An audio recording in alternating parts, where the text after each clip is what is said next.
Hello, hello. Yes, sir. Hello, hello. Assalamu alaikum. Morning, sir. Just a minute, sir. There is some problem with the voice. Just a minute, just a minute. Am I audible to all of? Should we start, sir? Yes, sir. Yeah. Okay. Assalamu alaikum to everybody. Just in the morning, we had an inaugural session for this prestigious refresher course in sinuses. Professor Shakil Saab, actually, after a long gap of 10 months, for which due to the pandemic situation, we could not held any orientation or refresher course in the Center for HRDC. So finally, when after getting a nod from UGC and with kind approval of the Honorable Vice Chancellor, we have been in a position to continue with this process of conducting orientation and refresher courses in different subjects. Sir, in the morning, sir, we had an inaugural session wherein Honorable Vice Chancellor inaugurated the session. He was the chief guest, and Dr. Nisar Ahmad Mir, he was the Registrar, University of Kashmir, was the guest of honor. And the lead lecture then afterwards followed by Dr. Parvez Kaur, who just discussed and deliberated upon the pandemic situation and the vaccine and its preparation all over the globe. And dear participants, I welcome you again in the afternoon session. And you know, Professor Shakil Ahmad Ramshu is a well-known figure. Everybody among us knows him. He is very famous. Professor Ramshu has a multidisciplinary academic and research background with 30 years of academic and research experience about the application of remote sensing and GIS in earth and environmental sciences, which is evident by way of about 1,000 citations to his research work. The knowledge outcome from some of his research has fed into the policy and planning for framing strategies for water resources assessment and management, disaster management, environmental management, and climate change adaptation strategies at the national level. He has around 170 research papers to his credit. He has been very recently awarded he has been previously awarded the National Geoscience Award 2013 for his significant contribution to the use of geoinformation technology for earth and environmental sciences. And we all, along with participants, are going to congratulate him for the prestigious Indian Society of Geomatics, wherein he has been elected as its honorary fellow. It's a big award, and sir, we congratulate you for such a good award, for such a good fellowship which you have received from the Indian Society of Geomatics. Sir, I hope our university is well known by your name, by your contributions. Sir, you keep it up, sir. It's our prestige, it's our honor that we have such a good researcher in the University of Kashmir. Sir, it is just to know that it's just for your information that actually at the center we had Guru, that is Dr. Ishaq Saab. Because of his work, he could not be here because he had some other assignment. Sir,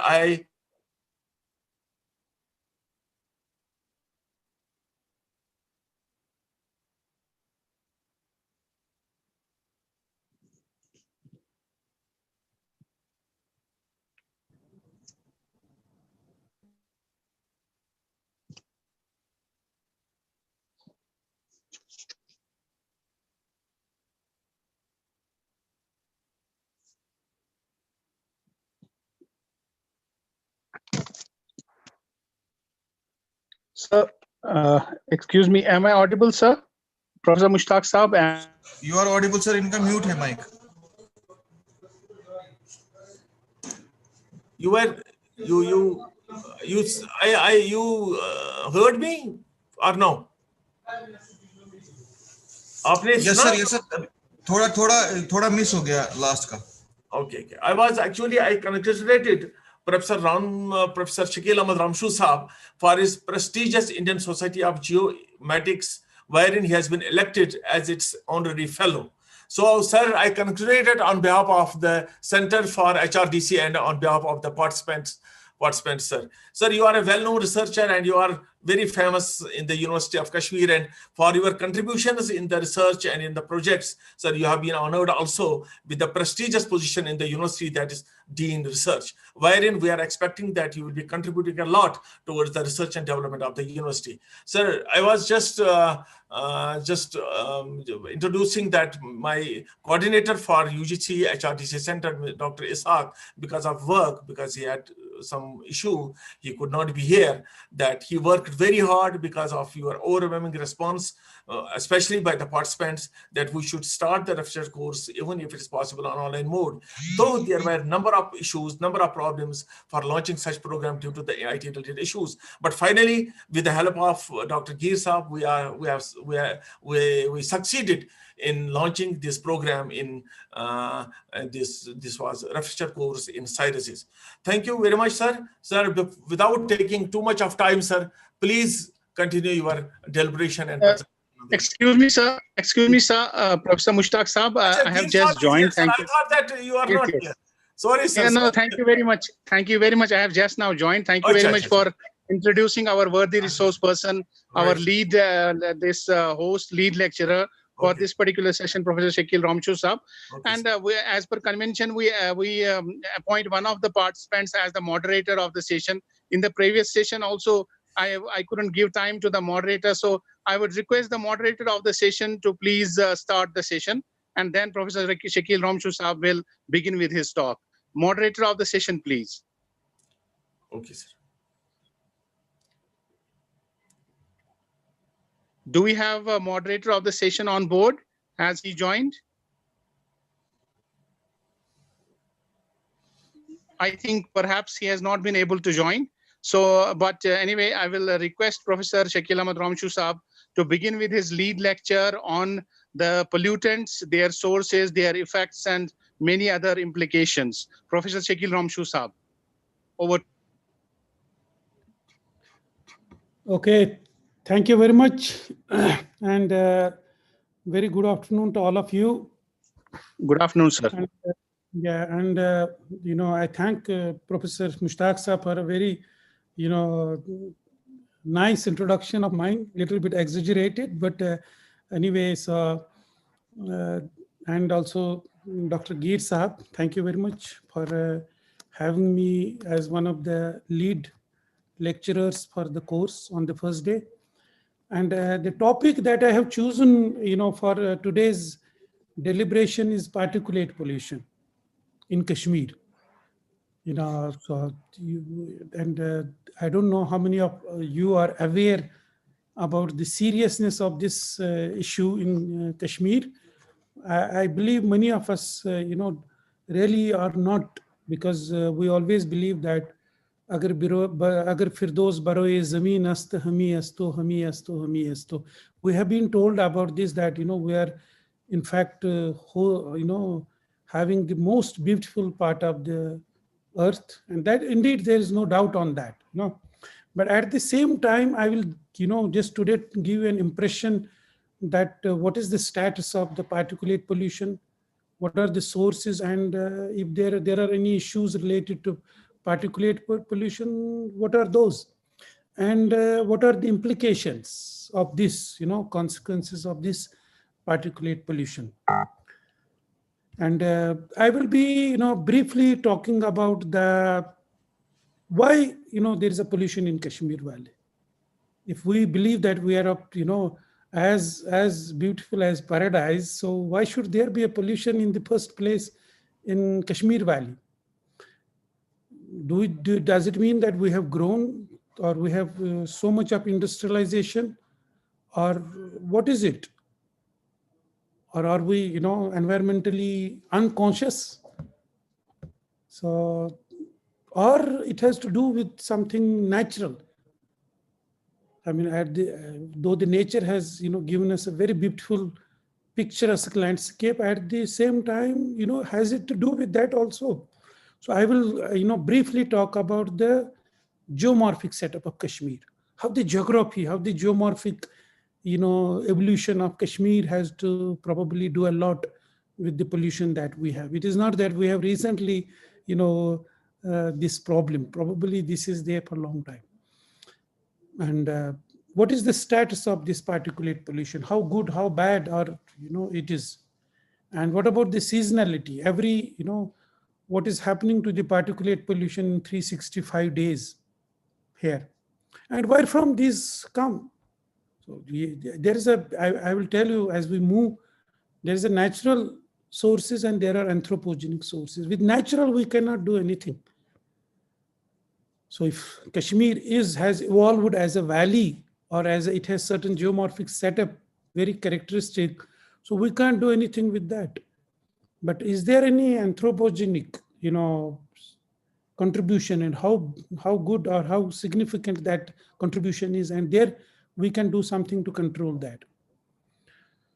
So what are the implications of this particulate pollution?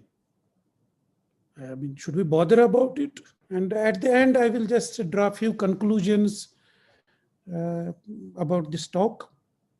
As I said, we often have been, and we feel proud that, agar firdos baroe zameen asto, hami asto, hami asto, hami asto. When Jahangir, just was on top of the Pir Panchal, and when he looked at the Kashmir Valley, so he just, said this, that it is just a piece of, paradise. And there's no doubt about that. I think,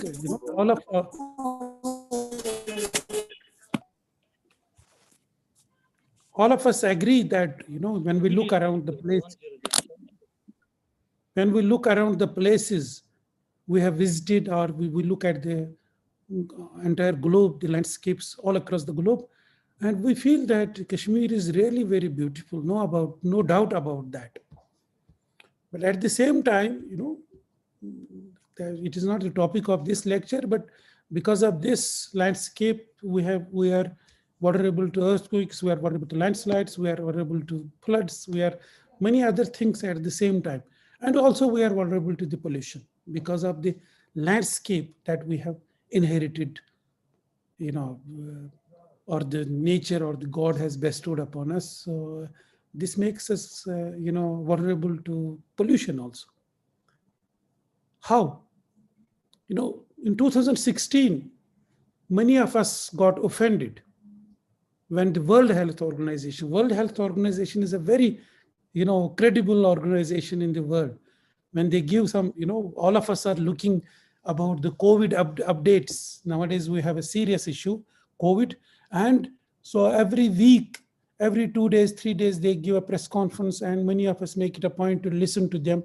What is the status? What is the global status of the COVID? And World Health Organization is a very, very credible organization. And when they said that Srinagar is among the 10 most polluted cities in the world, so many of us felt offended.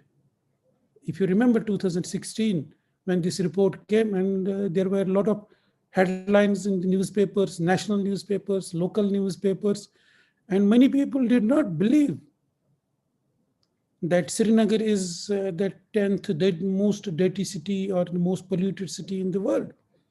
How come? I mean, we have been given to understand we are a Firdos, and then we are very polluted also. So, as usual, we had these type of headlines. This is NDTV. Srinagar not among most polluted. That is Jammu and Kashmir on World Health Organization. That is how always the government normally reacts.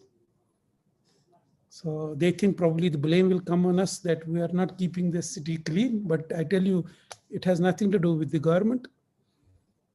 And I said at that time, one reason Srinagar is so polluted is because state government is denial that it is.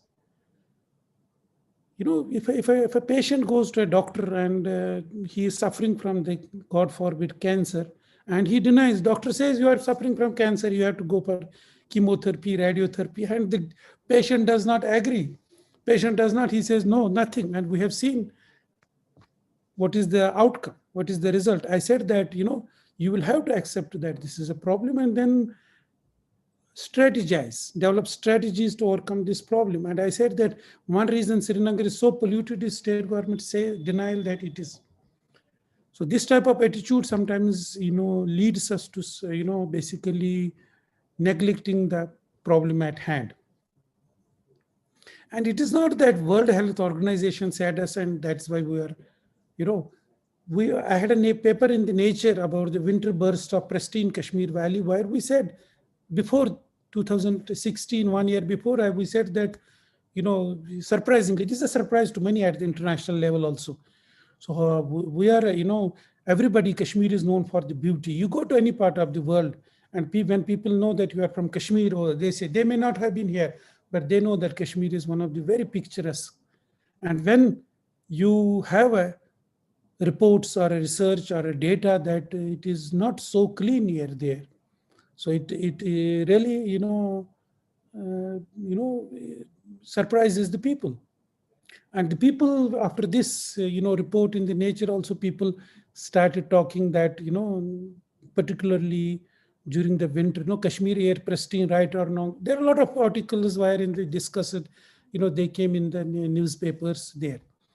So there's no doubt on that, you look at the world, pollution over the world. You look at India, you look at the Southeast Asia, you look at the South Asia, of course, Europe, North America, the standards are very, very high. So they are not polluted.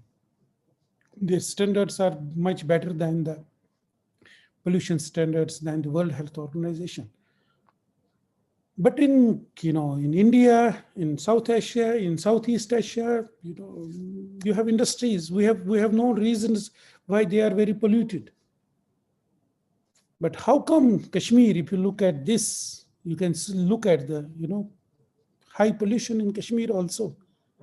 So as bad as the rest of the India or South Asia or the Southeast Asia. How come? What is the, now, if you compare ourselves, this is Srinagar here, if you compare with other Himalayan hill stations, Kulu, Manali, Nainital, Darjeeling, and other places, Guwahati, Mukteshwar.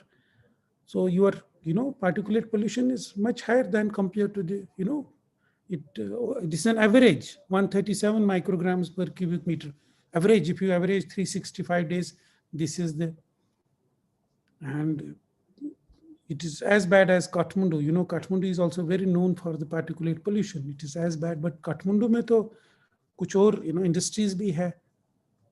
Yahan par to industry bilkul hai hi nahi. So why the particulate pollution in Srinagar is very high? And I tell you, the industry, if you see the industrial, if you look at the total air quality index or the pollution in Kashmir, so the contribution from industry is just 1%. We don't, and we know it's a fact. There's no industry here. So then why we have so much of, particulate pollution in the Kashmir Valley?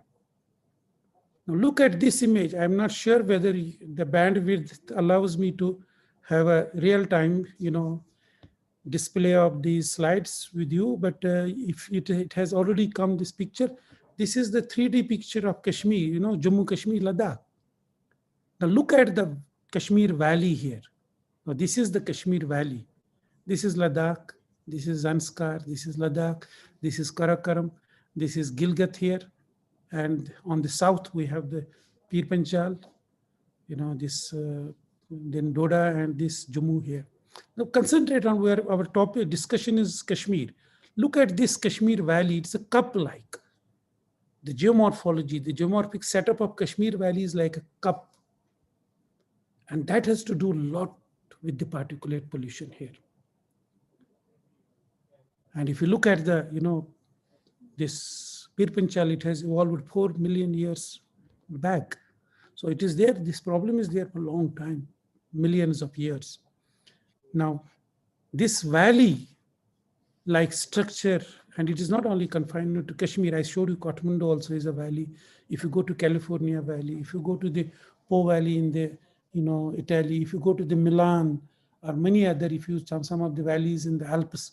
So though the particulate pollution is almost negligible in Europe, but when you enter the valleys, particularly in autumn and winter, you will see the pollution levels are high. Now, how does this, manifest this geomorphic, this cup-like structure of the valley? How does it increase the pollution in the valley? Now, look at this. This is the cross-section of the Kashmir Valley. Now, you can see it here from the Gulmarg, Pir Panchal, up to the, Khardungla there. Now, this is Zojila here. Now, you look, this is a valley like this, structure. If you look at the transverse section of this valley, so it is like this. And you have this type of a scenario, particularly in November and December. Particularly in November, December, and maybe January also. So this, you are looking, this is the Kashmir Valley. The white you see is on the snow, but the very dirty white, color on the Kashmir Valley is haze. And this we call the planetary boundary layer. So this is much below the, clouds. Now, if you fly over Kashmir, when you fly from Srinagar to Jammu, or when you come from Jammu to Srinagar, so when you try to land, you will see this is, this type of phenomena is in many months you will see. But you see, when I fly in 2018, I fly from Jammu to Srinagar. So this is the Jammu area. This is the Pir Panchal. This is the, Batot, and then the, the Ramban area. So you can see this. This is, 23rd of November, you can see. And very clean, you can see everything is, you can see down, you can see the snow, you can see the mountain.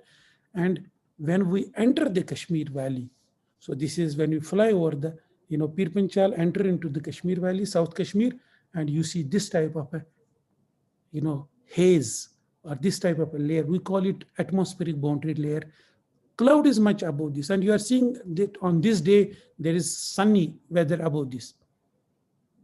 So this, because of the low temperature, because of the temperature inversion, because of the particulate matter increasing, I will tell you how it increases. We burn, during this time, we burn a lot of woody biomass in November, December particularly.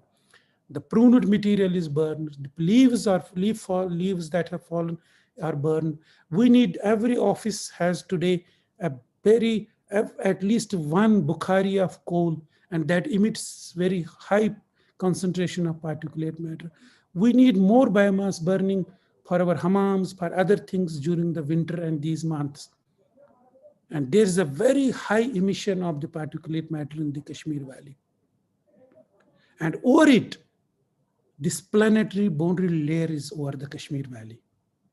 So normally this type of layer over Kashmir, today it may not be so thick, but it is there. So if it is this acts as a lid over the valley.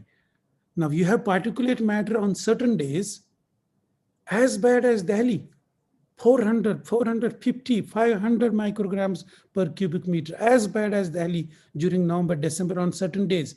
When the rain falls, when the snow falls, it all washes down, and you have all of a sudden next day, you have particulate matter as per the World Health Standards, WHO standards.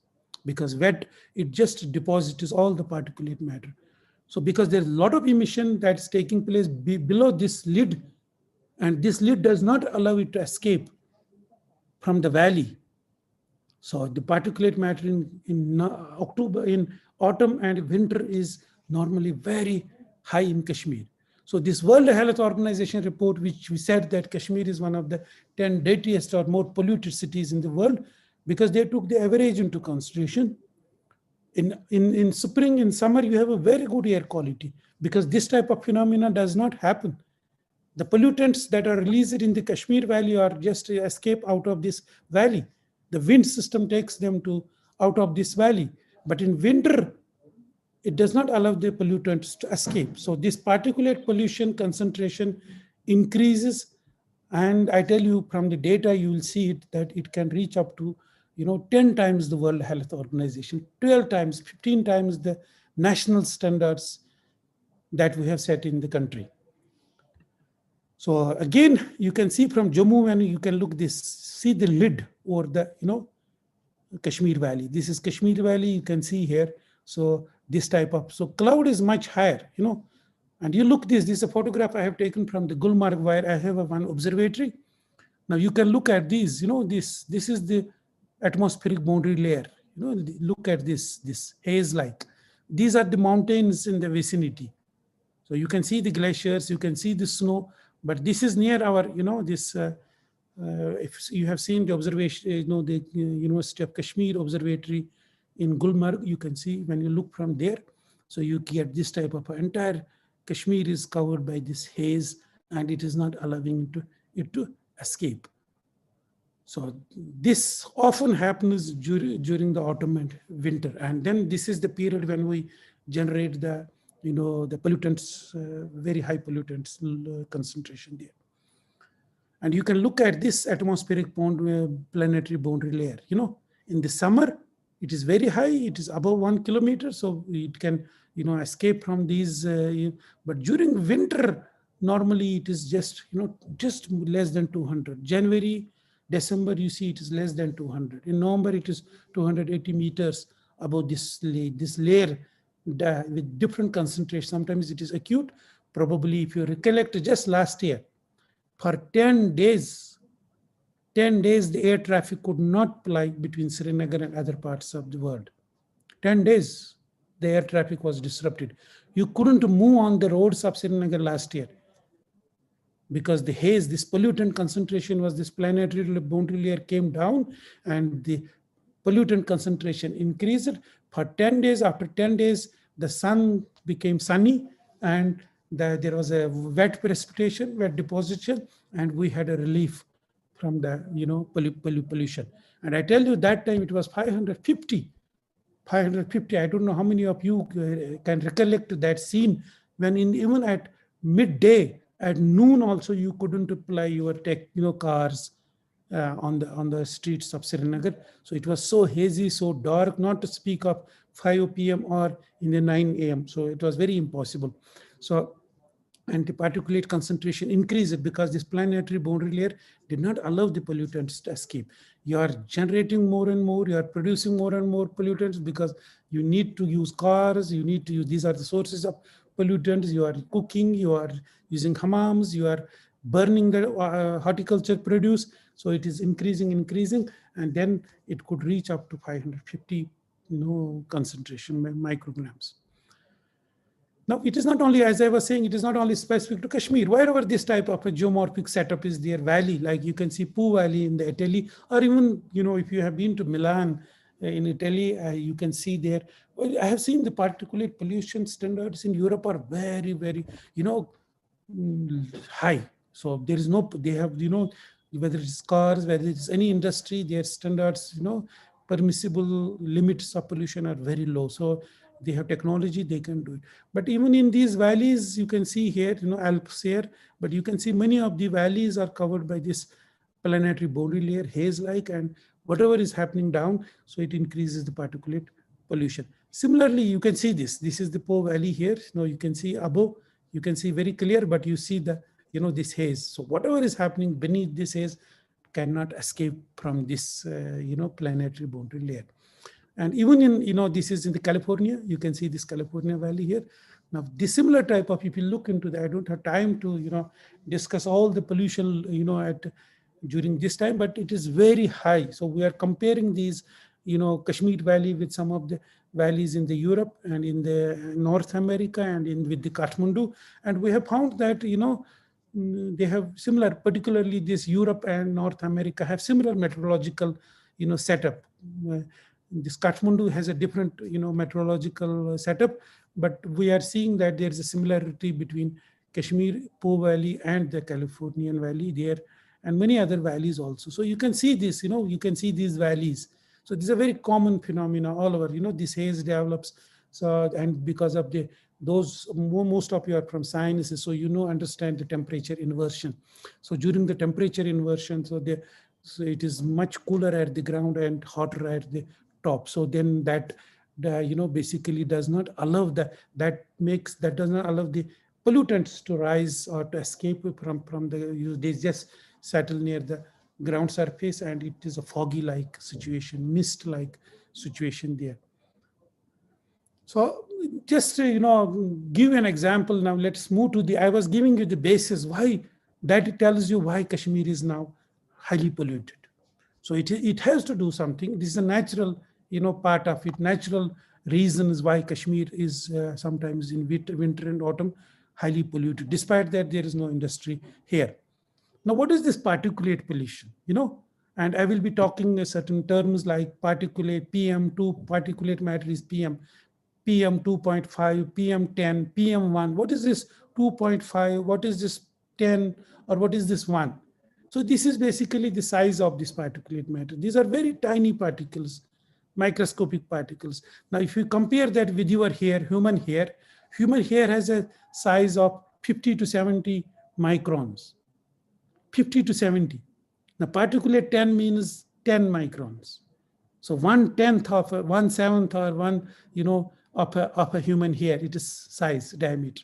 Similarly, if you look at if you see this sand particle here, it is 90 or 100 microns here. So 1/10 of that sand is so you can easily inhale it, particularly the particulate matter 1 or particulate matter 2.5. And you can inhale it. It can reach with your blood stream. It can reach to any part of your body, and that is a concern. So that I don't know. You had a Parvez Cole in the morning, but he has talked about the COVID. But I think this is his expertise. He the chest, pulmonary and chest disease. So I think we know it. Everybody, in the winter these days, चाहे मस्जिद में हो, चाहे घर में हो, चाहे university में हो, कोई ना कोई आपके नजदीक जो है खांसता है. So this is a very common, because we have, during the winter, this is a very acute, especially problem for the children and the elderly people.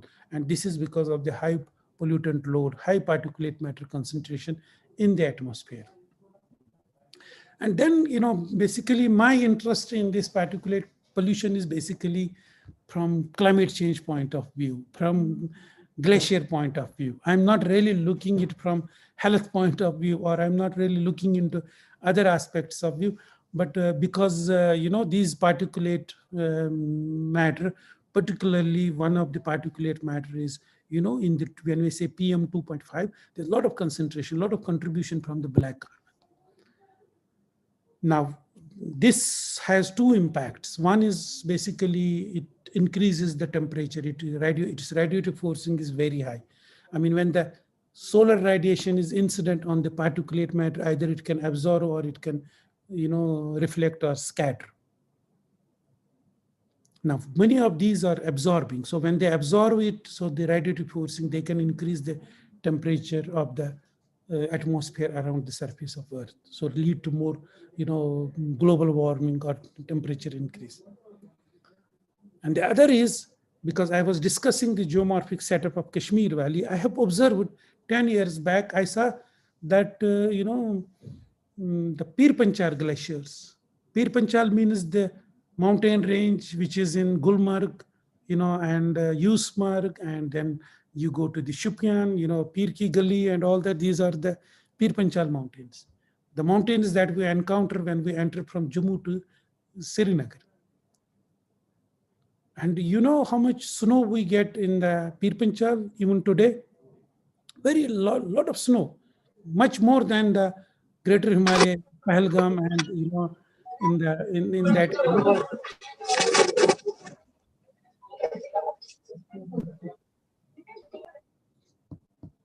Okay, so you get much more snow in the Pir Panchal Citadel. I don't know how many of you can guess how much of snowfall do we get in the Pir Panchal. So we get about 7.5 meters of snow during winter, 5.7 meters of snow from 1st of November up to the 30th of April. So if you see the average, so when I live in the South Srinagar city. Whenever I go to the, airport side, when I go to that side, I always see the Pir Panchal full of snow, even up to the May. आज की तो बात ही नहीं है. So a lot of snow falls in that Pir Panchal. But there is no glacier in the Pir Panchal. What has happened to the glaciers of Pir Panchal? So this was an intriguing question. And if you go to the Himachal Pradesh, Banhal, Dodak se aage jao, Pir Panchal in Himachal are full of glaciers. What has happened to the glaciers of Pir Panchal in Kashmir? So this question I was confronted with about 10 years back, and we started looking at it. And the explanation I was giving you, the planetary boundary layer that lid that forms over the Kashmir Valley is responsible for the melting of the glaciers. Now this particulate pollution, particulate matter, if you see on the south side of the Pir Panchal, Punch Rajouri, or if you see on the Kashmir side of the Pir Panchal, on Rajouri and Punch side, there has been massive deforestation. People still use wood to cook food. People burn those forests, but on this side of this, there has been deforestation, no doubt, but there has been massive expansion of the agricultural lands to orchardists, horticultures. And what do the people do? They burn this pruned material. And when there is a planetary boundary layer over the Kashmir, when these pollutants try to rise, where they will go? There is a lid above, there is a surface below, they have to rise. When they rise, they settle down on the glaciers, which you saw in one of the photographs. And because Kashmir चारों ओर से पहाड़ों से ढकी हुई है और उन पहाड़ों पर glaciers है. Now when the pollutants have just risen, they just deposit on these glaciers. And when the spring comes, when the summer comes, so this is soot, black carbon, one of the particulate matter is soot. When you burn the horticulture produce, when you use your cars on the streets, so if you put your hand or if you put a filter paper on the, on that, you will see that it will get deposited, it will get blackened. So it is very minute, we don't see it. So it ultimately deposits on the glaciers. And you don't need to be a rocket scientist to understand that if you deposit black carbon on the glaciers, it will absorb more solar radiation. It leads to the enhanced melting of these glaciers. So it has, other than health impacts, it has an impact on the glacier melting, enhanced. And I tell you that in the entire Indian Himalayan range, the Kashmir Himalayas are showing the highest retreat of glaciers.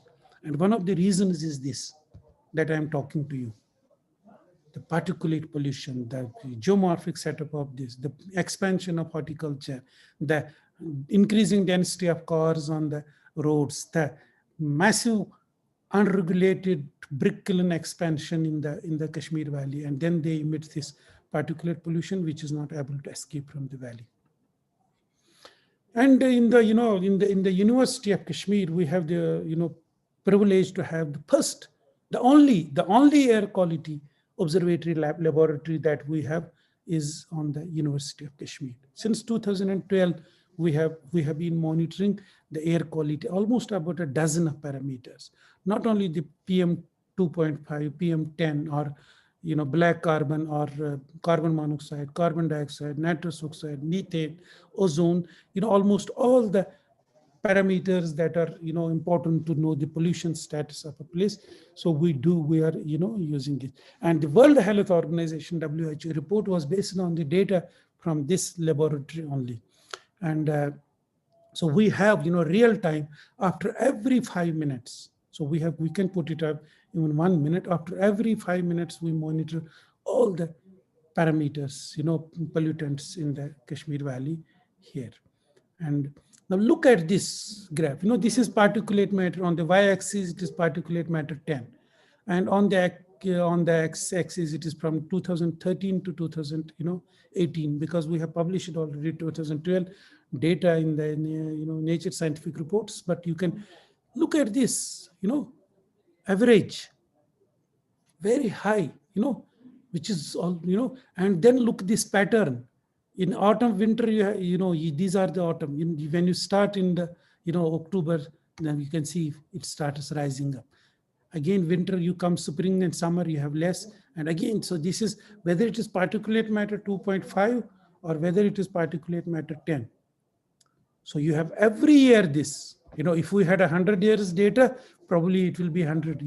When I said that, it is not all because of that government is not doing anything. It is not that, it has a lot to do with the geomorphic setup of this. I think, and we were using concrete always. People say we were using the wood always. So definitely, but you always had probably, I don't have, but probably you always had a spike during winter. And I have seen since childhood also, when we go to the mosque, most of the people are just coughing. We know it. So this is one indication that particulate matter is high. That is why it is irritating to the lungs. And so this seasonality, you can look at, these are the daily data here. Every day we measure, is averaged, as I said, we measure after every 5 minutes. So this is not a 5-minute data, this is daily data here, but you can see monthly also.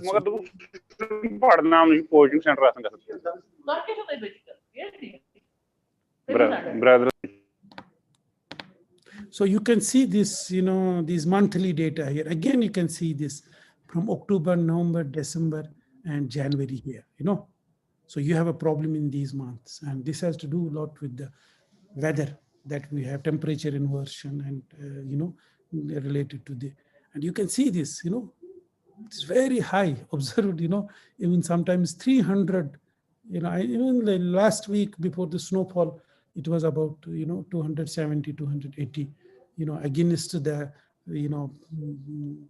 national standard of about, 60. So it is, almost 6 times more, 5 times more than this on some days here. And look at the black carbon. Now, black carbon also you can see, again, same, So this is during the autumn and winter, you have very high, and during spring and summer, you have almost normal. So you can look at this. So this is the daily data here. So a lot of congestion there, but you can look at the monthly data also. So you have the, this. So you have so this, many of the, these particulate matter, these are the 3 main particulate matter, species that we measure here: black carbon, particulate matter 2.5, and particulate matter 10. So they are giving us the same types of, pattern and concentration during the, these. Now look at this. This is something, you can look at this. This is you look at only one plot here. So it is just for 2013, 2014, 2015, 2016. But look at one plot here, So this is on the y-axis, you can see from 1 month to 12 months, 1 year, 12 months of 2013. And on the x-axis, you are seeing 24 hours. Now this almost pattern is replicated. Now you can see your peak pollution in the Srinagar city in this case is at between just 9 to 10 a.m. And on October, November, December, particularly during the October, November, and December. And then your another peak in the pollution is happening around 3 or 4 o'clock and 5 o'clock. Why? Because it is the time when the people go for the offices. The traffic speed on the Srinagar city, I will show you another slide. The traffic speed during the morning and evening hours slows down. The more the vehicle is on the roads of Srinagar, more the pollutants. This is the time when the office start burning the bukharis, the hard coke. In front of every office, somebody has a number of dozen bukharis, and he is trying to in the evening also, people start burning the hammams, people start burning cooking or so whatever, And these are the times, and we are seeing this all across. So your peak, basically the diurnal, this peaks are in the morning from 9 to 9, and in the evening you have from 4 to, 4 p.m. So same with the particulate matter too. So you have this, type of a scenario in that. Now you can see this, let me stay here for some time. This is the traffic speed, because a lot of people, it. If I leave from my home after 9 o'clock, and we are caught up in at 10 o'clock we are caught up in a traffic, so you take more time to reach to your office. Similarly, if you leave from your office at 4 o'clock and you see you are in a traffic, so because the traffic has slowed down, the more the emissions are from there. And you can look at this, these are 12 months here, and you can see the traffic speed is low in the particularly in the morning and in the late afternoon. And this is basically the planetary boundary layer, 12 months. What happens to this planetary boundary layer during these? So particularly during the November and December, it is very low, and including January also. And so the other where from this comes, one is the local sources that we see. As I said, the burning of the horticulture produce, twigs, the leaves, or you have the hammams, you have the vehicles, you have the brick kilns, you have the dusty roads here. But our weather system is a global system. So you don't get rains. You may get rains or snow tomorrow, day after tomorrow. And somebody says you will get rains after 2-3 days. How? On basis of what? Because we just track the western disturbances. Westerlies, western winds. Winds originated from the west, and they are originated from Atlantic Ocean. Pass over the Iran and, Mediterranean, and then Iran, and then South Asia, and reach here. So because your snow, your rain is brought by the westerlies, your pollutants are also brought by the westerlies, because they come over Europe.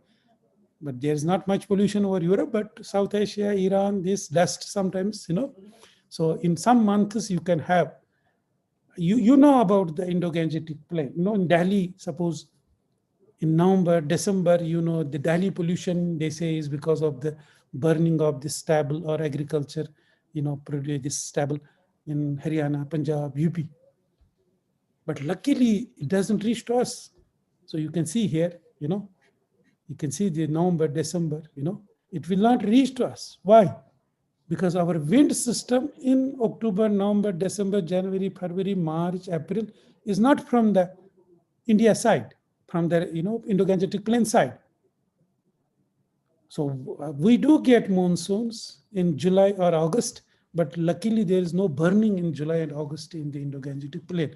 Otherwise, our problem would have been very, very acute if we had some contribution in November, December from the Indo-Gangetic plain, because our wind system is mostly the westerlies, but we do get, the pollutants from, mostly from the West Asia, Iran, and, some area, then South Asia, Pakistan, definitely.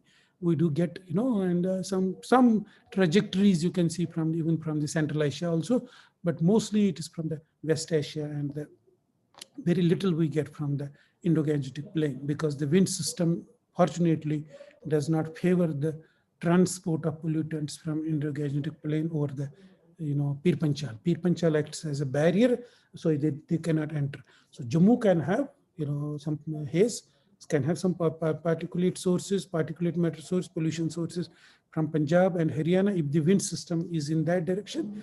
But the Pir Panchal acts as a barrier, and it doesn't allow the, the pollutants to basically enter to Kashmir Valley. Now, what are the internal sources of, pollution in Kashmir? So we have basically expanded, a lot in terms of horticulture. This is a government of Jammu and Kashmir statistics. If you take 1953 as a basis, 1953, we have expanded 2,700% horticulture. 2,700%. We were 12,400 hectares in 1953. And in 2017, we were 3,38,528. Now, if you look today, during the last 3-4 years, we have expanded horticulture at higher rate than this rate, because of the introduction of the high density horticulture in Kashmir, subsidized. Horticulture is a 8,000 crore sector. economic sector. If you look at the revenue,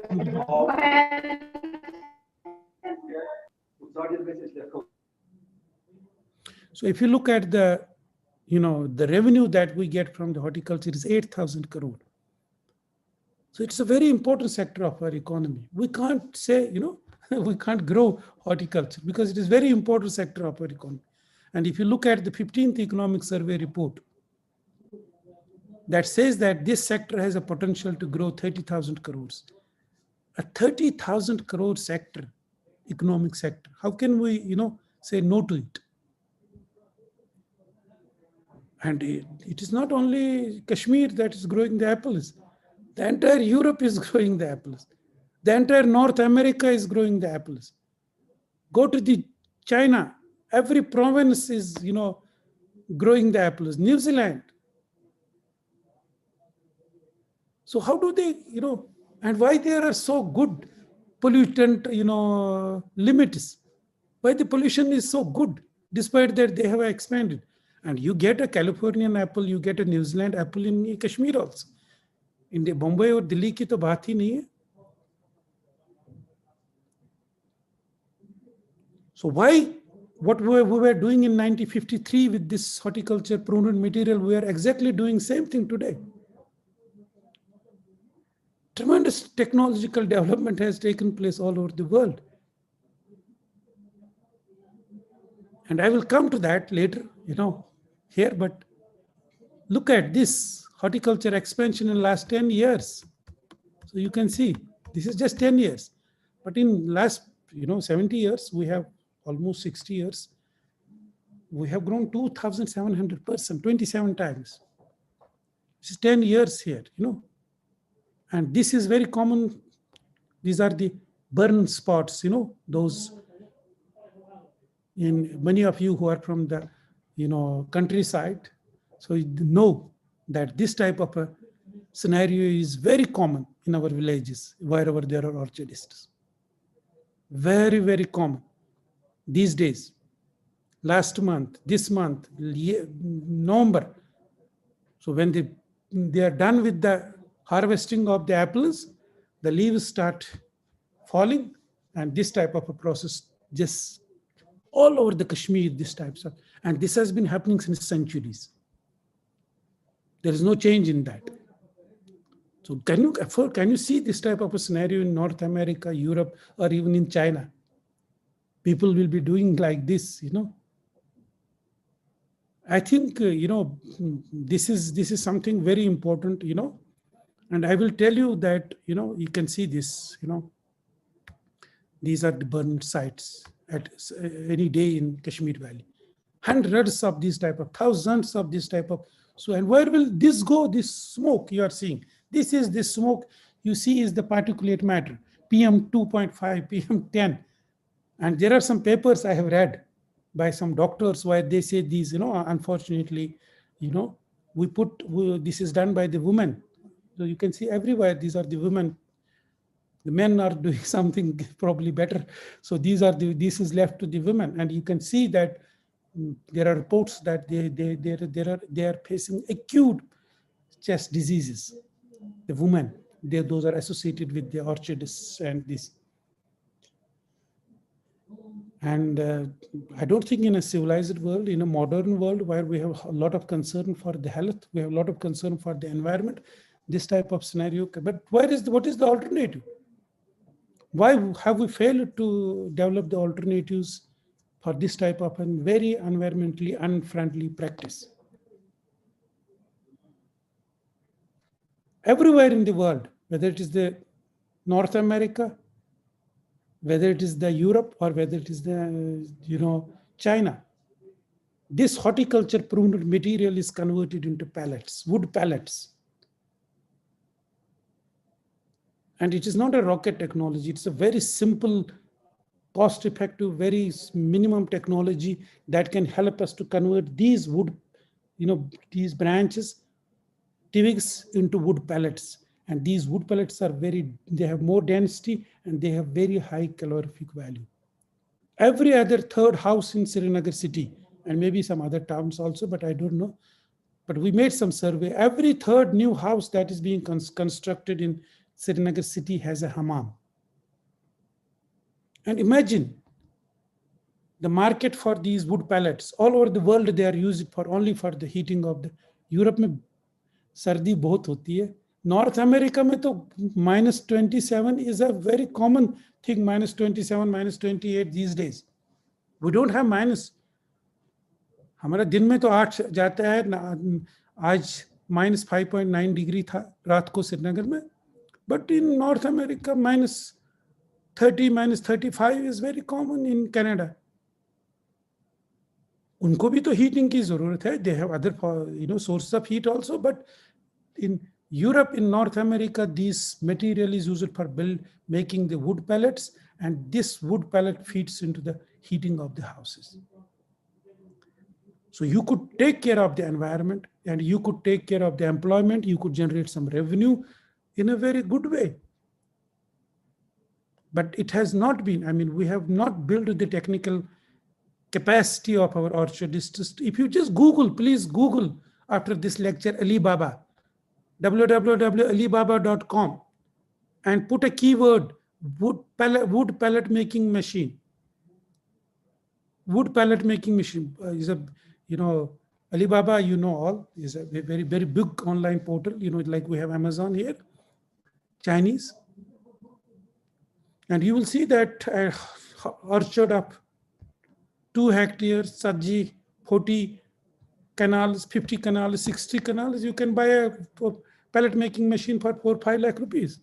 And if you want to have a cooperative, some 2-3 orchardists will join, they have 200 canals, they can put a bigger plant, because ultimately it has to be economically viable. So cooperative in a village, 20 orchardists will join hand, and they will have a very viable plant to make the wood pellets, and it will have a market in the cities and towns of the Srinagar. And you are taking, I have been talking about this. It is not that I am talking today to you. I have been talking to the government about it, but let's hope it becomes a reality sooner than later. Let's hope. Now, this is another, source. It's not true that this is the army vehicles. No, by coincidence, these are the army vehicles. But at any point in time on the roads of Srinagar city, you hardly see an army vehicle. You see mostly the civilian, my and your vehicle only. So this is another, the density of the vehicles on the streets of Srinagar has increased a lot. And you are seeing this, haze. This is a particulate matter. From now onwards, whenever you see this is the particulate matter in the air. And, the children, the old people will get difficulty in, remaining in this type of environment. But so the density of vehicles has increased a lot. Look around you, the expansion rate of increase in the roads network and rate of increase in the vehicles. All of us have nowadays, more than 2 vehicles. If they, there are 3 people in a house and they are all doing jobs, they have to go out. Probably all the 3 have their vehicles. And I tell you, this is one of the very important sources of black carbon and other particulate pollution. So what is the alternative for this? I come from South Srinagar city to university, and if I'm little bit late in time, it takes me 1 hour while going and while coming, if I'm not caught in a big traffic. Just a distance of 17, 18 kilometers. It should not take me more than 36 minutes. If I have an efficient public transport system. We have not been able to put in place an efficient public transport system. Why I will use my own car or an office car if I know that in the efficient public transport system, I can reach from one end of the city to the another end in 36 minutes or 30 minutes or 40 minutes. I will save money on my vehicle. I will save money on fuel. I will save my time. So if we put a very efficient public transport system in place, probably we will be able to control the vehicular pollution on the streets of the Srinagar. The other, the aspect of our particulate matter, anthropogenic related, is the mushroom growth of brick kilns in and around Srinagar city, particularly in the Badgam and Pulwama. Now these red you are seeing, these are the brick kilns from the space satellites, so you can see this. And you can see these bricks and all that. It is one of the very significant indicators of land degradation also, no doubt. You can see this, what has happened to this landscape. But at the same time, these are very significant sources of pollutants, particulate pollution in the city. Or if you see this one, also you can see more clearly here, in a small distance, you have so many brick kilns. And I have been given to understand there are 400 unauthorized, unregulated, unauthorized brick kilns. And imagine, I hope you understand what do they use to make these brick kilns. The dirty coke, the dirty coal. So tons and tons of, in one of our papers in the Nature Scientific Report, we have given that statistics, how much of the dirty coal comes to the Srinagar city and feeds these brick kilns. And then what happens to it? As I said, every office has a Bukhari where you put.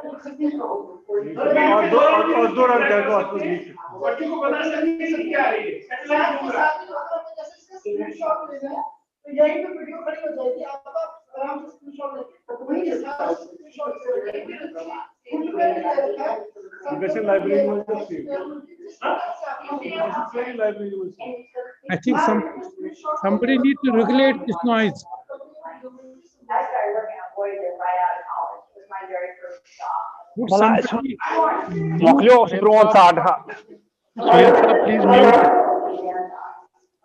Suhail sir, please mute the noise producing ones.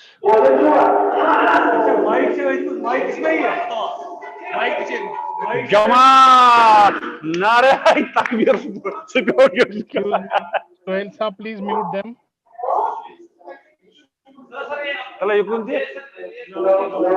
I think Suhail sir is not probably good. Somebody.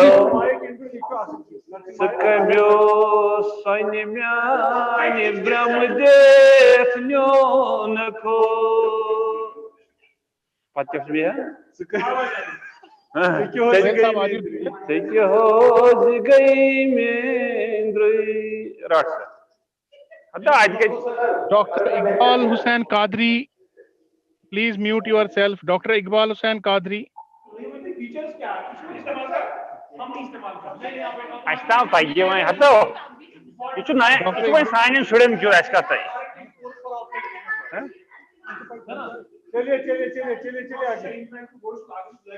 Dr. Iqbal Hussain Qadri, please mute yourself.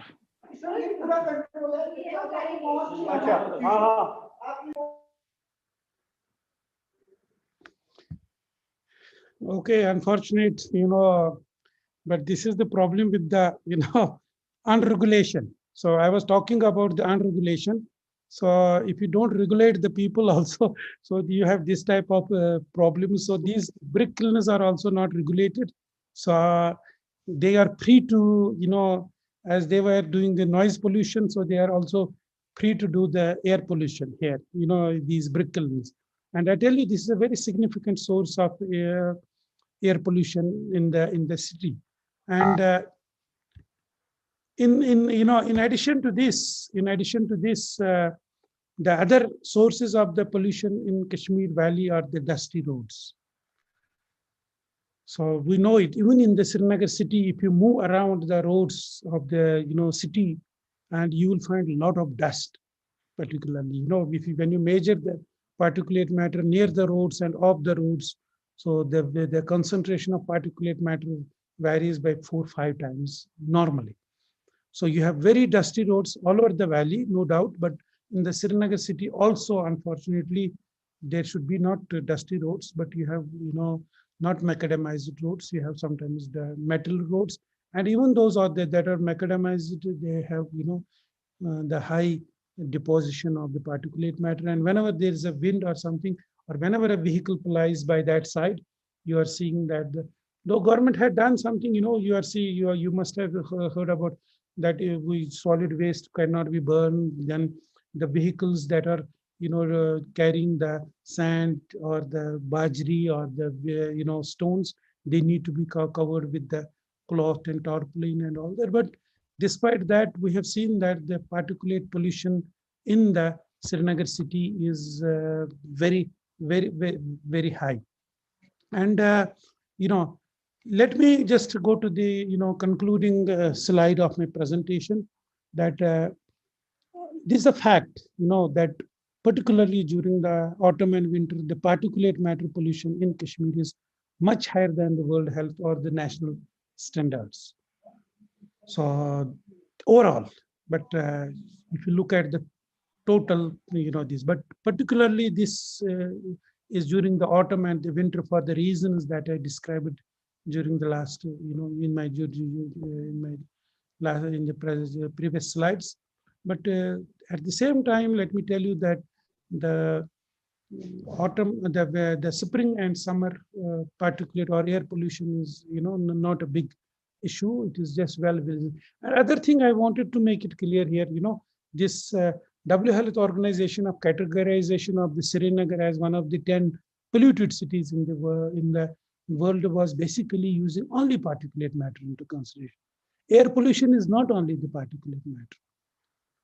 Particulate matter is, when we say the air quality index, the particulate matter is one of those, parameters. There is, carbon dioxide, there's carbon monoxide, there's nitrous oxide, there's ozone, there is, this nitrous oxide, sulfur dioxide, and other that we measure, black carbon and all that. But they just took only the particulate matter, and they considered the particulate matter, and which is very high in winter and autumn. So that just basically, unfortunately took us under the 10. If they had used the, the air quality index, taking all other parameters, probably would have been much, much lower. And we showed that the daily variation of the particulate matter shows a bimodal pattern, which coincides with the anthropogenic emission and planetary boundary layer. This in the morning and evening, the planetary boundary layer comes down. At the same time, the anthropogenic sources of these pollutants, whether it is the vehicle pollution, whether it is the heating pollution, or it is the burning, that coincides with that. So we have two peaks in the day in the pollutant concentration in the valley. And due to the shallower PBL, planetary boundary layer, it comes down, and then the ventilation does not happen under that. It comes. You have now almost sometimes you are. This mountain height in Kashmir is almost, if you see the Pahalgam is about 2,300 meters, or if you see the, this Gulmarg is 2,700 meters above the. Now, if you take Srinagar as a baseline, so still you have about more than 1,000 or 1,200 of height of these mountains. So in summer, this is just above the mountains planetary boundary layer, so it escapes. But during the winter, there is no ventilation, very low ventilation of these pollutants. They are trapped within below the planetary boundary layer, and that pile up with time because they don't escape, resulting in several severe, pollution episodes. So you can see sometimes really, I, feel when I look at the data sometimes during the December or during the November, it is as bad as Delhi, I tell you. I really feel that, there is the concentration of pollutants is, and we can see this, we can measure the planetary boundary layer, and we feel that, yes, so it is because of that. The majority of the air masses, our wind system that arrives at Srinagar is from the westerlies. We know that. So all the winds that you arrive here, they bring moisture, they bring rains, they bring snow to us. They arrive from the western, and we know westerlies originate in the Atlantic Ocean or Mediterranean or Caspian Sea, and then they travel. The winds bring here. So, and but only the monsoonal winds are there during the summer. As I said, you have the July and August your monsoon winds. So luckily, that time there is no burning in the Indo-Gangetic plain, so we don't get much pollutants from outside, from the south. So we get it from the west, and the potential sources that contribute to particulate matter from outside during winter and autumn months are mainly from Pakistan, Afghanistan, and Iran. So I just said the last. I said that there is a way to we need to think of the scientific disposal of these polluted material. As I said in my previous presentation, previous slides also, I said that this is a very significant economic sector has emerged.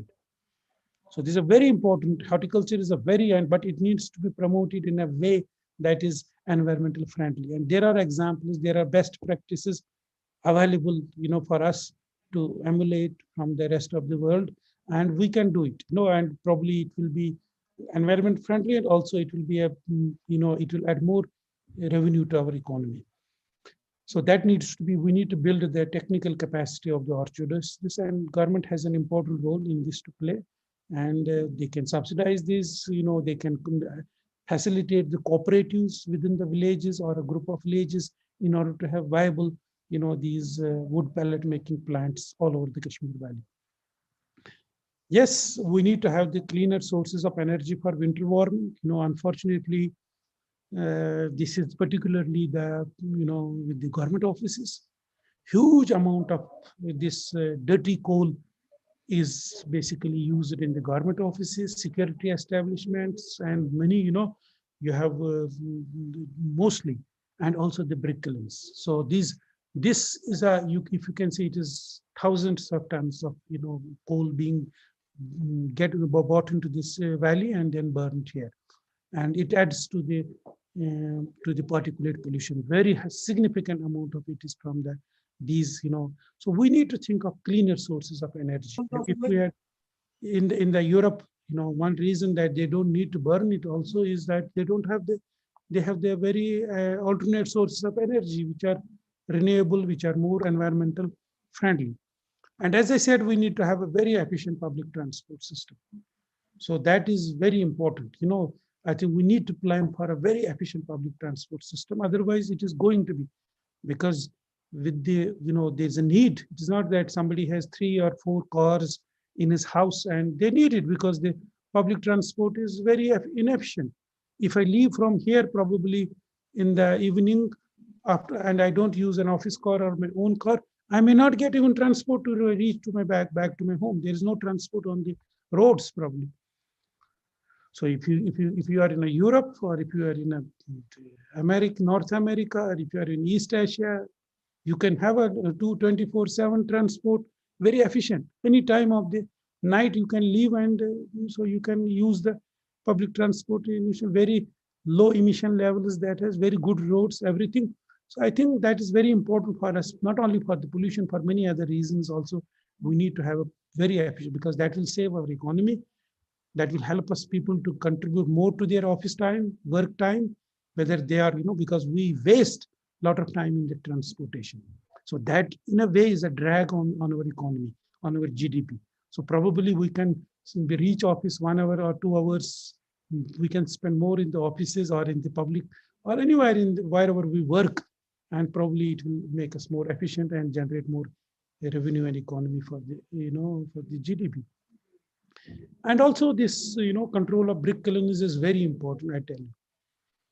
So there need to be, our regulator, which is the J&K Pollution Control Board, need to be very, strict in the regulation. There are already laws, regulations are there, but only the implementation, they need to, whether it is the brick kilns, whether it is the, these crushers, well, these are very big sources of particulate pollution in the, particularly in the urbanized environments like Srinagar and many towns wherever these are. So I think there need to be very strict implementation of the available regulations to control the brick kilns. I think with this, I'm at the end of my presentation. Thank you very much for your attention. And I'm sure some of you will have some questions. So I will be very happy to answer your questions. Thank you very much. Thank you very much, sir, for your very detailed, insightful presentation on the sources of pollutants in Kashmir Valley, their implications and their effects.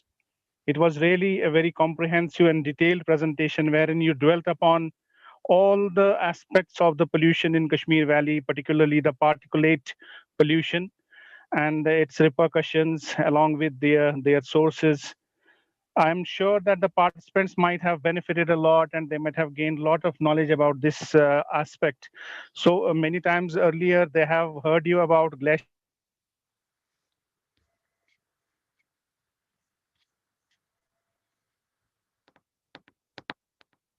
and glaciers melting and they have heard you talking about environmental issues. So it was a very pleasant change today regarding particulate pollution. So thank you very much, sir, for that detailed presentation and for making things so easy, so clear in such a lucid and very attractive manner. We're highly thankful to you for sparing time and making this presentation, making this lead lecture on the very first day of this 2-week long refresher course in science. And if the moderator of the session has anything to add, I would like to request him or her to please come in. Mr. Firdaus Ahmed Khan, are you there? Miss Asmat Khan, are you there? Asmat Hassan? It seems neither of the two, the moderators and the rapporteur of this session, are present. Maybe they have not been able to join because of one or the other reasons. But anyways, it was very, elaborate and very interesting and informative session, sir. Once again, on behalf of Human Resource Development Center, where you have been visiting on regular basis and making presentations, enlightening the participants about the issues concerning environment, climate change, and many others. You are one of the jewels of the Kashmir University, as pointed out by Professor Mushtaq Saab at the very outset, that people like you are our face of the university, and we draw inspiration from seniors like you. Thank you very much once again. Thank you, sir. Thank you very much. Thank you very much. Now we have, as per schedule, a participant presentation. So I think the part may I know who is supposed to make the participant presentation. Sir, it's me, Arfat Firdaus. Yeah, please go ahead. Please go ahead, Dr. Arfat Saab. Please go ahead. Okay. So, sir, I have to share the screen. Yeah, screen is quite visible. Yeah, Professor Shakil Saab will stop sharing his screen. I'm just Right, sir. Right, sir. Please take your time.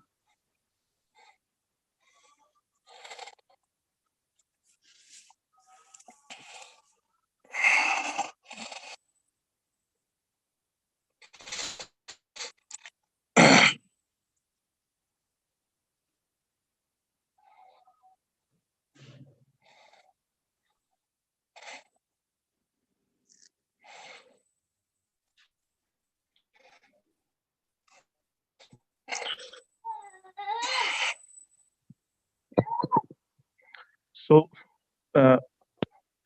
dear participants, dear respected speakers, respected organizers, uh, the lecture that was already reported by Professor Ramshu, it was very useful. It was very informative. The data was so precise. Uh, so here I'll be giving I think I'll give you a brief introduction of nanotechnology because I have been working in this field. I'll not go into the details of this presentation because of existence of diverse range of participants. So you can see the title is it is certainly about nanomaterials, nanoparticles, and my name is Arfat Firdaus. I am assistant professor, Department of Physics, Government Degree College, Sumbal. So I'll be giving a talk on nanoparticles. In general, I would like to give some information in the field of nanotechnology. So the contents of my talk would be like this, that I'll be giving a brief introduction of the subject itself. I'll not go into the details of the research work that has been done. Then I'll talk about the significance of the work that we have been doing in collaboration with Kashmir University. And then certainly I will directly try to go to the conclusions. A little bit of conversation there, and then I'll end my talk. So everybody among us knows that a solid uh, can be classified in general into three categories. You can have a solid, and you call it a conductor. So the examples of conductors are there available. We have metals, they are conductors. Gold is a conductor. Copper is a conductor. And then the other category is semiconductors. So you will say that the conductivity of these materials is less in comparison to the conductors. So in semiconductor domain, we have certain materials like we say silicon is a semiconductor, germanium is a semiconductor, gallium arsenide is a well-known semiconductor. And if I go to the third category, I will say that this category is the category of insulators. So in case of insulators, if you apply the potential difference, if you try to pass the current through the insulator, it will not allow the current to pass through it. So the flow of current is actually classifying the three materials. So it is on the basis of the current that's passing through these materials, we are able to classify them. But all of these materials that we use in our technology, in our day-to-day technology, we use them in the form of bulk materials. That means a bulk, what a bulk means is a bulk material means that obeys classical laws. So the explanation of their performance, their operations, their prospects in technology is given on the basis of classical laws. And these are definitive explanations. But with the same idea, it becomes impeccable that if we reduce the size of this bulk material to some critical limit of the order of 10 raised power minus 9 nanometers, the properties of these materials change. The classical classification that was there, that gold is always a conductor, wood is always insulator, silicon is always going to be a semiconductor. This ideology, this theoretical understanding shifted because the properties of these materials changed when these materials were grown or prepared at the nano scale. Now, nano means to a very, very small range of the scale, 10 raised power minus 9 meters. So it's a billionth of a meter. So the size is very small. So when we go to the nano scale, now the point is, so certainly some transformation is taking place at this scale. We are manipulating atoms. We are in a state of manipulation of atoms with the latest technology, like microscopes that we have, transmission electron microscopes. So we can manipulate atomic states. And by manipulating the atoms in the system, we are actually changing, we are actually transforming the properties of that material.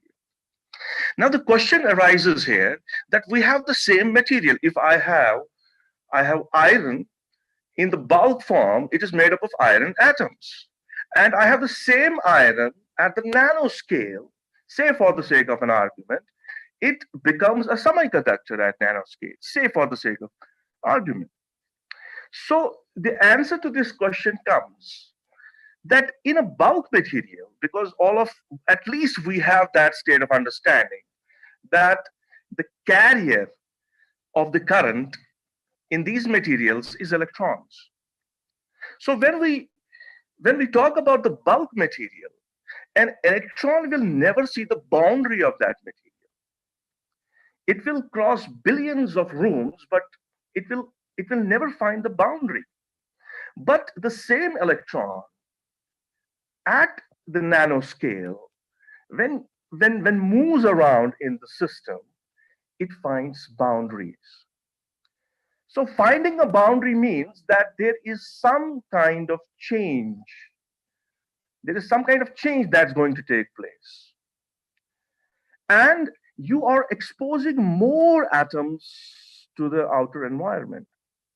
So on exposing more atoms, more molecules to the outer environment, it certainly gives a drift in understanding that there is going to have a different property, and which is a reality now, that we have the materials grown whose properties are changing, and they certainly are showing better results if we are using these materials in the bulk form in terms of nanomaterials.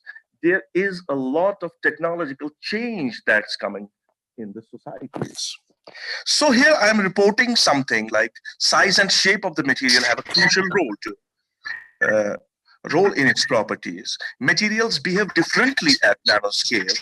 The physical, chemical, transport properties of materials change. There is some kind of echo coming.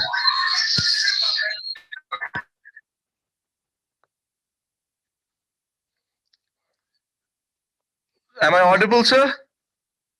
Yes, you are audible. Probably there are two devices in close vicinity.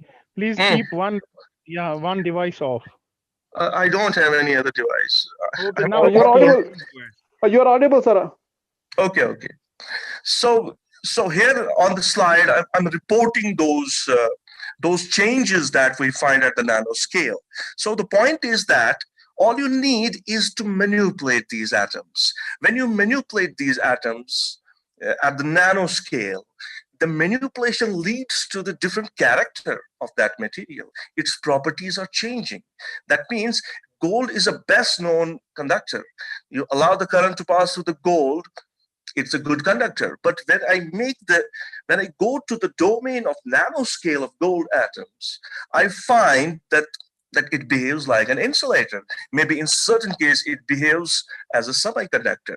That means the art is there in the world of technology. Now, it all depends on the art, how you are manipulating the atoms. Now, you don't have the classical definition. You will say, come on, copper is a conductor.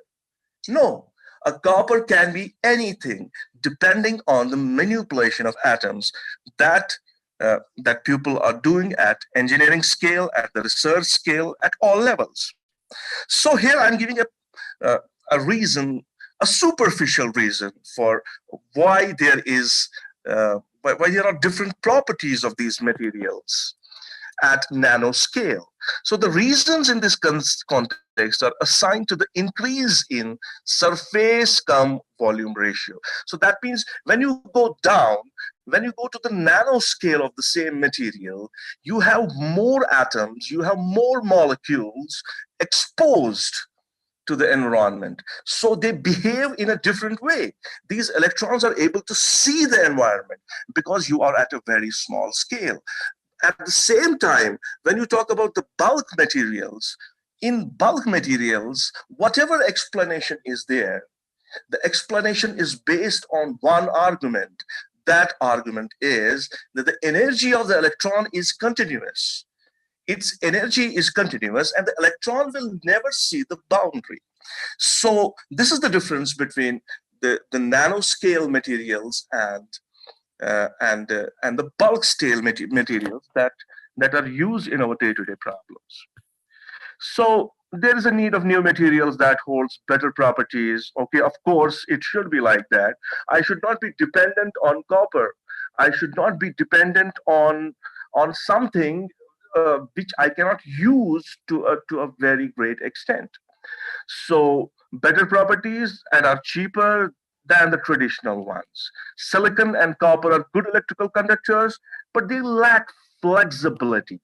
That means there's something is to be taken in terms of the character of these materials. They are not behaving exactly the way we want them to behave and strength. So finally here I'm writing, rearranging engineering materials and devices grant possibility when understanding at atomic level is grown. So that means it's all about the hands that are used. No doubt, we are using hands indirectly in terms of the technologies that are available, like transmission electron microscope, atomic force microscope, scanning electron microscope. So it becomes a state of art that how you can manipulate the atoms and molecules, and you can drastically change the properties. Now, the changing properties here doesn't mean that you are going to change it. That's all about it. The point is that we have to change it in a sense so that they can have a very good technological importance. So here in this paper, certainly, I have been talking about a material that we have grown in the laboratory in collaboration with the University of Kashmir. Dr. Ghulam Nabi Dar is the principal investigator of the work that we have been performing, and I'm acting as a co-principal investigator in this project. So we have taken zinc oxide and we have prepared its nanoparticles. Uh, Certainly, we have used some chemistry in it to generate these nanocrystals. So about this material, its unique characteristics of zinc nanomaterial. It's a wide band gap. It's a piezoelectric effect device, and it has a very great technological importance. It's widely used in electronics. As laser diodes, as LEDs, as transparent thin films, and so on and so forth. So these are the significances of the material that is under investigation, that we have investigated in our laboratory. So this is oh shit. So this is the chemist. This is the laboratory way of preparing, how we have prepared it. I'll not be talking about this. You can see that we have taken the EDX of the samples. So what we have prepared zinc oxide, pure, then we have doped this zinc oxide with copper as impurity in it. And we have tried to investigate what's going to happen to the properties, especially transport properties. Now, transport properties means here conductivity. So conductivity can be taken as a basis to understand transport properties. So before doing all these things, we have gone with the EDX. Now the EDX tells us, have we grown the same sample which we were expecting to grow? So we have subjected our samples to the EDX, and EDX has shown us the presence of zinc as well as copper in our pure and doped materials. And you can see that we have taken diffraction patterns of our samples, and you can see the peaks are broad somewhere, and there is a small shifting of the peaks as well. So the shifting of the peaks here is telling us that that something is gone into the parent matrix. That means the impurity that we had added in terms of copper. So these are the XRD investigations that we have conducted.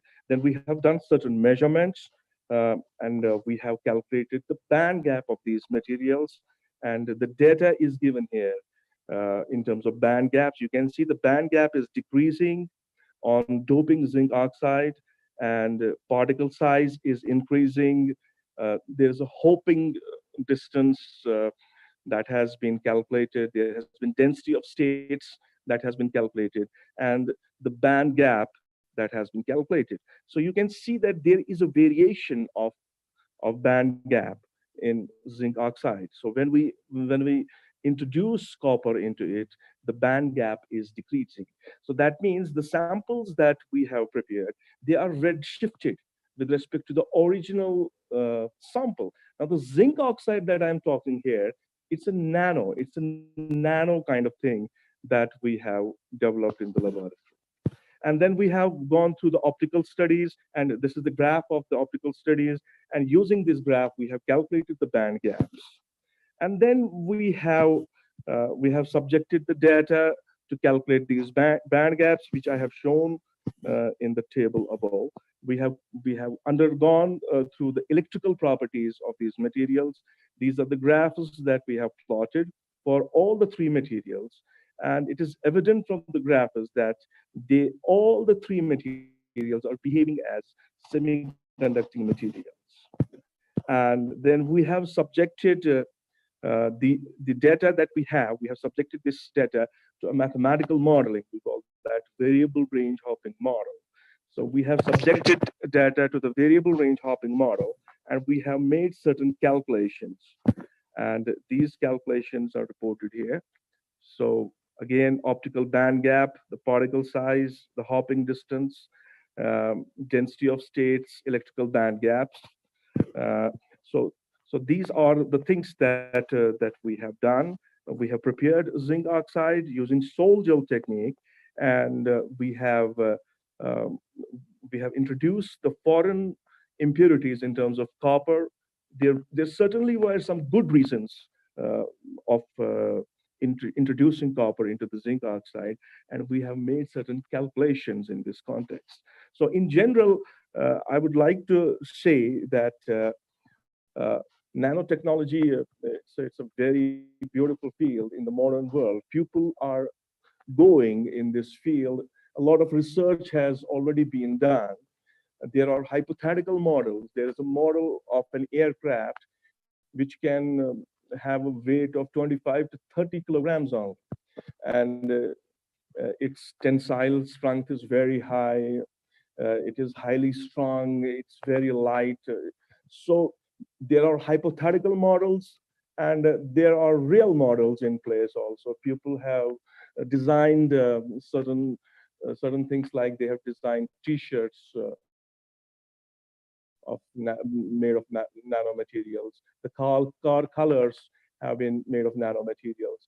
So this is a very promising field in future. Because of having technological importance. So I'll be concluding my presentation. So my conclusion is based on the sample that we have subjected in our investigations. So I would like to read them to conclude my presentation. So pure and copper doped zinc oxide nanocrystals prepared. They were prepared through gel technique. So the broad peaks confirm the nanocrystallinity of the prepared samples. The XRD patterns exhibit hexagonal root-side structure of zinc oxide for both pure and doped samples. The UV visible study allows blue shifted absorption. So that means this blue shift tells us that we have prepared a nanomaterial of zinc oxide. So this is that blue shift that tells us that we have done it. And however, the copper doped zinc oxide nanocrystallites are red shifted with respect to the parent compound. They are redshifted because of decrease in their band gap. So electrical measurements that we have done, they have revealed that uh, uh, all the materials have semiconducting nature, and we have applied the mathematical model, variable range hopping model, in the temperature of 400 to 600 Kelvin, and it suggested us that the conductivity of copper-doped zinc oxide may be attributed to induced disordered localization. Thank you. I would like to thank Dr. Ghulam Nabi Dar, with whom I'm performing these experiments to learn something about nanomaterials. Thank you very much. Thank you, sir. Participants may feel free to pose any questions. Are there any questions about this topic?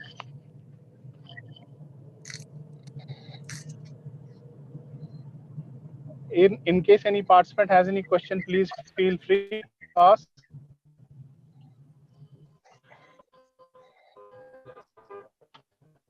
There are no questions. So thank you much for presentation, Dr. Yes. Patra. But at this time, I would once again request, urge on all participants to please cooperate and deliver the duties of moderator and rapporteur as it's insisted upon you. Because today we had both moderator as well as rapporteur missing from the afternoon session, which is not good. And because that we missed to ask any questions to Professor Kiran to.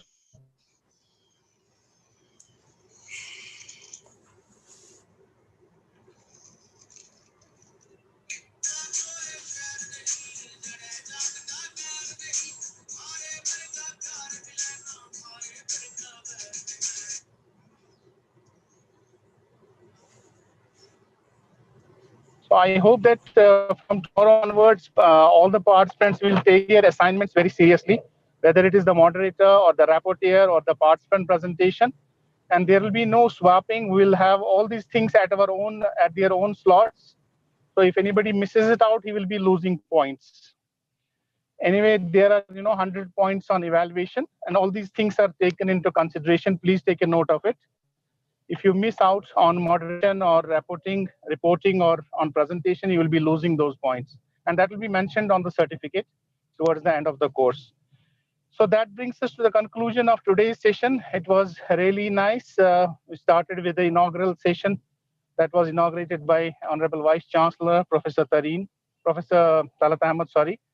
And then we had the lead lecture, first by Dr. Parvez Ahmed Kol Saab on COVID vaccination, followed by another lead lecture by Professor Shakil Ahmed Ramshu Saab on the pollutants in Kashmir Valley, their sources, their causes, their implications. Overall, it was, then there were two participant presentations also on nanotechnology and the conservation of water. It was a mix of very important issues, environment, water conservation, and as well as COVID-19 related vaccination.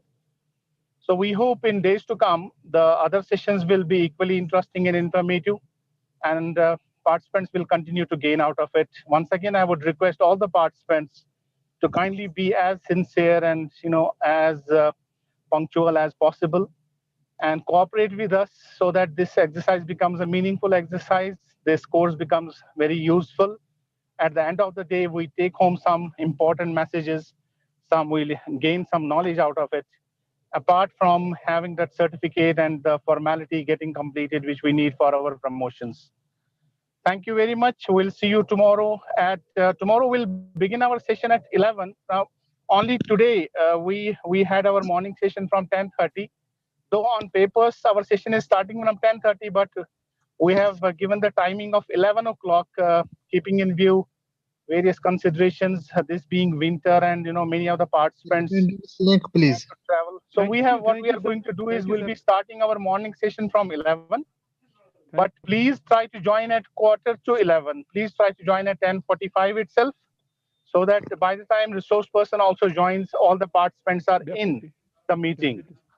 Then we'll continue. We'll have a 1 hour lunch break, and then the sessions will continue. So those participants who have to make participant presentations tomorrow and the rapporteur and moderator duties, please be very punctual. Tomorrow is Sunday, so Sunday is. Sorry, day after tomorrow. Yes, Sunday there will be no classes on Sundays.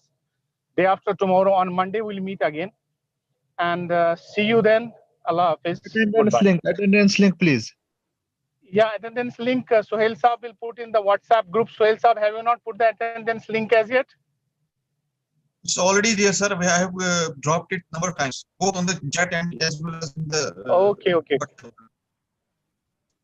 Zoom also, chat box also, you have done it. That was first session. Second session is a different, sir. Sir, it is a different session. It has to be different. Yes. Second session has to be. Suhail Saab, आपने second session के लिए अलग से डाल दिया? नहीं sir, मेरे पास second session की नहीं आई है, इन्होंने नहीं, वो आपको मुजफ्फर साहब को प्लीज कॉल कीजिए. You please call Muzaffar Saab. Yeah, Muzaffar साहब को बोल के मैं उनको बोल दूंगा. Yes. Please call him. There has to be a separate link for. तब तक ये आप इसको off मत कीजिए meeting को. Let the meeting be on till they complete their feedback form. Sir, it would have been Let better me also if, call Muzaffar Saab. Sir, it would have been better if the link is put on the Google Classroom, because on WhatsApp and chat boxes, the link gets missed due to number of messages. I will tell. We can do that. I will tell Muzaffar Saab. I will tell. Yeah, please do that. Please. It's a cumbersome process to search for the link in the chat. So it would be better if it's put I can in understand. the Google Classroom. Suhail Saab, please ensure that we can drop it in the Google Classroom also. Yeah, let me call Muzaffar Saab so that the link becomes available.